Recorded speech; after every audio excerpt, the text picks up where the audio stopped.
I've trained clients to IFBB and Natural Pro Cards, to national and world records in powerlifting, as well as professional and Olympic level athletes. And even at those high level of achievements, the basics still matter most.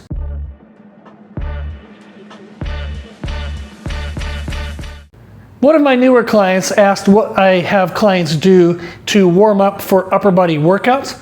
It is individual specific. However, a good general recommendation would be doing some external rotational work for the shoulder in order to prepare that joint for pressing movements. One of the ways we'll do that is using a cable station, and we just perform some simple external rotations like this. You want to keep your upper arm bone next to your body, and you're trying to rotate through the top of the shoulder, the top of the arm bone. You're trying to rotate within that socket. So I don't think of so much of what my hand is doing, like I'm not trying to just pull the cable in and out. I'm thinking of having my arm stay in place, and I'm just rotating that bone within that shoulder socket.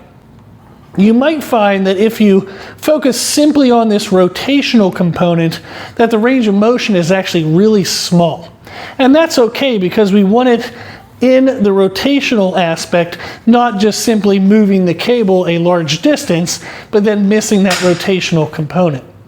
If you don't have a cable station like this, or for some of my athletes, this actually starts out too heavy, we would use a band option. So simply use a band. You can hook it on something here, or maybe around a squat post. You can just kind of loop it, and then that gives you your anchor point. And then we would do the same concept. With this, I would just step in if I need it to be a little bit lighter. I can step out if I want it to be harder.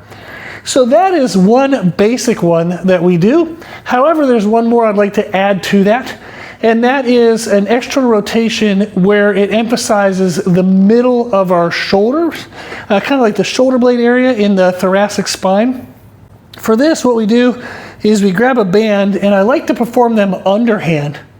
And then what I'm doing is I'm having my hands about shoulder width is a good place to start. You can start a little bit narrower if you want to increase the range of motion. However, that does increase the difficulty of the movement as well. In this position, I have my upper arm bones next to my body, and I'm simply going to be trying to rotate both sides out. I'm still keeping that concept of where I'm trying to rotate within the shoulder socket. But what you'll notice now is as I'm doing this movement, I have my posture in place by standing upright and very tall. And as I'm pulling my hands out, I'm going to think of lifting my chest. So hands come out and I lift my chest. What this does is this gets us into a good thoracic position that we would use for chest presses, incline presses, or overhead presses. So not only can we do the single arm version to warm up the shoulder socket, we can also do this underhand band pull apart in order to warm up the concept and get that mind muscle connection of squeezing our shoulder blades together to get a good arch for our chest presses and overhead presses. So these are two easy examples that would be really good general advice, and then we would continue to personalize the warm-up for each individual client. But this would be some really good stuff to start with. Usually on the external rotations, I do 10 to 20 reps. On these pull-aparts, I do 5 to 10. I'd rather do less reps and really focus on the quality. That's true for both, but for this one specifically, I really like to keep it lower rep range.